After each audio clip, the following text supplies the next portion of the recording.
Good morning students, welcome you all. आज हम discuss करने वाले हैं लेटेस्ट सीबीएसई का सिलेबस जो क्लास 9th के लिए मैथ्स का रिलीज़ किया गया है। जैसा कि आपको पता है, इस साल सीबीएसई ने पूरे 9th के करिकुलम को 2 पार्ट में डिवाइड कर दिया है, पार्ट 1 और पार्ट 2। तो हम डिस्कस करने वाले हैं कि कौन से चैप्टर्स आएंगे आपके पार्ट 1 में और कौन से चैप्टर्स आएंगे आपके पार्ट 2 में। तो सबसे पहले आपको बता दूं, 1 पेपर जो फर्स्ट टर्म का होगा 90 मिनट्स का, उसमें आपके नंबर सिस्टम्स जो है वो 8 मार्क्स का चैप्टर आएगा। ये आपका फर्स्ट चैप्टर है नंबर सिस्टम्स वाला। उसके बाद आपका दूसरा आएगा एलजेब्रा का एक चैप्टर आएगा 5 मार्क्स का। कोऑर्डिनेट ज्योमेट्री जो कि 7th चैप्टर है 4 मार्क्स का। ज्योमेट्री के अंदर से 2 चैप्टर आएंगे, वो आएंगे 13 मार्क्स के। मेंसुरेशन आएगा आपका 4 मार्क्स का, देखेंगे हम चैप्टर कौन से हैं। स्टैटिस्टिक्स एंड प्रोबेबिलिटी 6 मार्क्स का, अगर इनको सबको आप टोटल कर दोगे तो ये आ जाएंगे 40 मार्क्स। और बचे हुए 10 मार्क्स आपका होंगे इंटरनल असेसमेंट के, जिसमें भी अलग अलग एक्टिविटीज़ होंगी इंटरनल असेसमेंट की। तो वो भी हम देखेंगे कि आपकी इंटरनल असेसमेंट की एक्टिविटीज़ कौन कौन सी होने वाली हैं इस साल। अभी शुरू करते हैं फटाफट आज की वीडियो को। तो सबसे पहले मैं आपको बताता हूँ कि नंबर सिस्टम्स जो आपका चैप्टर है वो कौन सा है। नंबर सिस्टम्स है आपका चैप्टर नंबर 1, जो रैशनल नंबर्स वाला चैप्टर है, वो आपका चैप्टर फर्स्ट टर्म में आने वाला है। उसके अंदर से सब कुछ आएगा। रूट 2 को कैसे डिनोट करते हैं, कैसे दर्शाते हैं। रूट 3 वाला जो पहला चैप्टर है मैथ्स का, चैप्टर 1 अध्याय 1, ये आपका फर्स्ट टर्म में। फिर आपका एलजेब्रा के अंदर दूसरा चैप्टर जो है आएगा वो है linear equation in 2 variables. Linear equation in 2 variables वाला जो चैप्टर है वो भी आपका फर्स्ट टर्म के अंदर है। लीनियर इक्वेशंस इन 2 चैप्टर्स के बाद अगर आप आगे बढ़ेंगे तो आपका आ जाएगा कोऑर्डिनेट ज्योमेट्री। कोऑर्डिनेट ज्योमेट्री का एक चैप्टर है आपके पास, जिसके अंदर आप ग्राफ बनाते हैं, एक्स वाई प्लेन बनाते हैं। तो वो जो चैप्टर है ये भी आपका फर्स्ट टर्म के अंदर है। और फिर बात करते हैं कोऑर्डिनेट ज्योमेट्री के बाद कि ज्योमेट्री के अंदर के चैप्टर्स कौन कौन से हैं। तो ज्योमेट्री के अंदर आपका एक चैप्टर है लाइंस एंड एंगल्स। अपने इंडेक्स को अगर आप खोलेंगे तो लाइंस एंड एंगल्स, रेखा और कोण करके एक चैप्टर है, चैप्टर 6 है शायद वो आपका। तो वो भी आपका फर्स्ट टर्म के अंदर आएगा। इसको भी टिक कर लीजिए कि फर्स्ट टर्म के अंदर आएगा। और इसके अंदर सभी जो एक्सरसाइज है वो आने वाली हैं। फिर आपका ट्राइंगल्स नाम का एक चैप्टर है, जिसके अंदर आप ये चेक करते हैं कि ट्राइंगल कॉन्ग्रुएंट है या नहीं है। कॉन्ग्रुएंट है तो कौन सी आइडेंटिटी से है।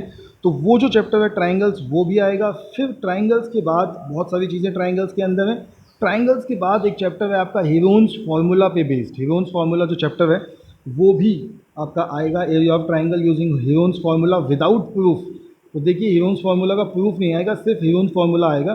फिर स्टैटिस्टिक्स एंड प्रोबेबिलिटी जो यूनिट है, इसके अंदर से सिर्फ स्टैटिस्टिक्स आने वाला है। प्रोबेबिलिटी सेकंड टर्म में, स्टैटिस्टिक्स जो है वो आएगा आपका। तो इसमें आपका collection of data, presentation, tabular form, ungroup, group, bar group, histogram सब आएगा। चैप्टर्स हैं आपके। तो अब इंटरनल असेसमेंट के हमारे बचे हुए थे 10 नंबर की, उनका डिवीजन कैसे होगा तो वो भी मैं आपको साथ साथ बता दूं। इंटरनल असेसमेंट का जो डिवीजन होगा वो होगा आपका पीरियोडिक टेस्ट 3 मार्क्स का पीरियोडिक टेस्ट। मल्टीपल असेसमेंट होगी आपकी 2 मार्क्स की। मल्टीपल असेसमेंट मतलब जो आपके यूटीज़ होंगे, जैसा कि आपको पता ही है कि साल में 3 यूटीज़ होने हैं, लेकिन 3 में से किन्हीं 2 के मार्क्स लगेंगे, तो वो मार्क्स आउट ऑफ 2 लगेंगे। पोर्टफोलियो आपसे बनवाया जाएगा, वो भी 2 मार्क्स का होगा। और स्टूडेंट एनरिचमेंट एक्टिविटी यानी कि कोई प्रैक्टिकल का जो काम होगा वो 3 मार्क्स का होगा। टोटल करेंगे तो 10 मार्क्स की आपकी इंटरनल असेसमेंट इन बेसिस पे लगेगा। तो जो भी इंटरनल असेसमेंट की एक्टिविटी आपके स्कूल में आपके टीचर्स बोलें उसको ध्यान से कीजिएगा। अब सेकंड टर्म की अगर बात करें तो सेकंड टर्म में एलजेब्रा कंटिन्यू, क्योंकि मैथ्स के ना ये पार्ट्स हैं, एलजेब्रा, ज्योमेट्री, मेंसुरेशन और स्टैटिस्टिक्स एंड प्रोबेबिलिटी, ये मैथ्स का पार्ट है। तो एलजेब्रा के अंदर से जो कंटिन्यू चैप्टर है वो है पॉलिनोमियल्स। चैप्टर 2 है ये आपका बुक में। पॉलिनोमियल्स जो है आपका, ये आपका सेकेंड चैप्टर जो पॉलिनोमियल्स बनेगा, ये आपका बनेगा अब सेकंड टर्म में। ध्यान से देखिए, मैंने आपको सेकंड टर्म दिखा दिया है।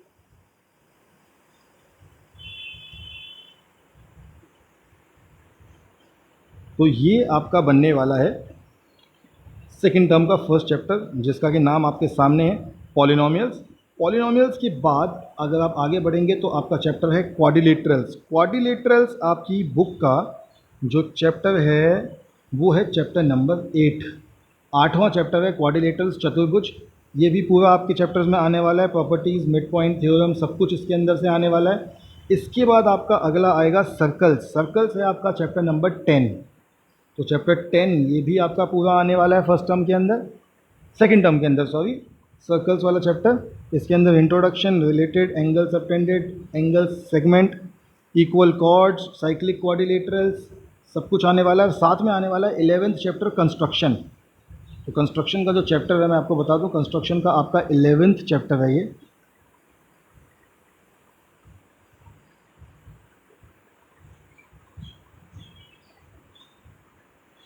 लिख दिया मैंने, चैप्टर नंबर 11 है। और साथ ही साथ कंस्ट्रक्शन के बाद surface area and volume.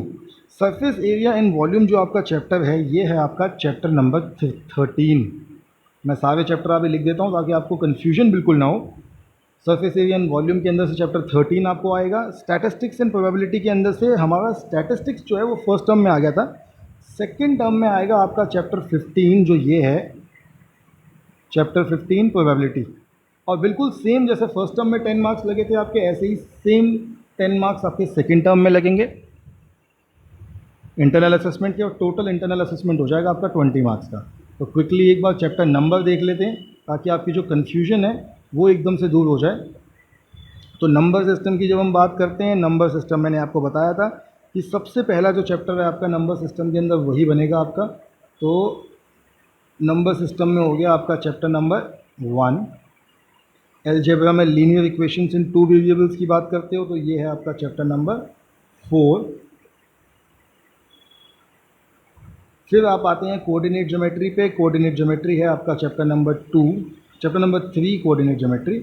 Lines and angles जो आपका चैप्टर है, मैंने आपको पहले ही बताया था, ये चैप्टर नंबर 6 है और ज्योमेट्री का पहला चैप्टर है।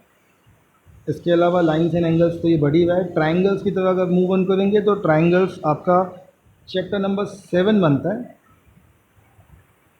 Lines and angles chapter number 6 था। फिर आगे बढ़े, ट्राइंगल्स मैंने आपको बता ही दिया है, ट्राइंगल्स चैप्टर नंबर 7।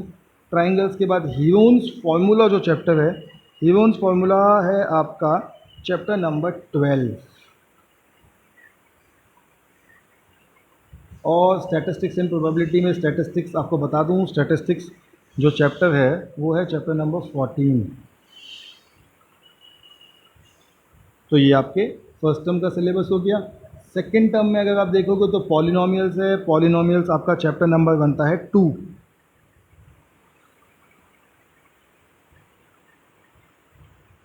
उसके बाद क्वाड्रिलेटरल्स आता है। क्वाड्रिलेटरल्स मैंने आपको बताया था पहले भी कि क्वाड्रिलेटरल्स आपका चैप्टर नंबर 8 है। सर्कल्स आएगा तो सर्कल्स आपका चैप्टर नंबर 10 है। Then 11th construction, 13 surface area volume. जो फर्स्ट टर्म के लिए फॉलो होगा पैटर्न वही सेकंड टर्म के लिए फॉलो होगा। आपके फर्स्ट टर्म के एग्जाम्स होंगे अक्टूबर नवंबर में और सेकंड टर्म के मार्च अप्रैल में। चलिए बच्चों, ध्यान से आपने वीडियो देखा, इसके लिए आपका बहुत बहुत थैंक्स। हम आपसे अब अगली वीडियो में मिलेंगे कुछ नई चीज़ लेकर। तब तक के लिए stay healthy and stay safe.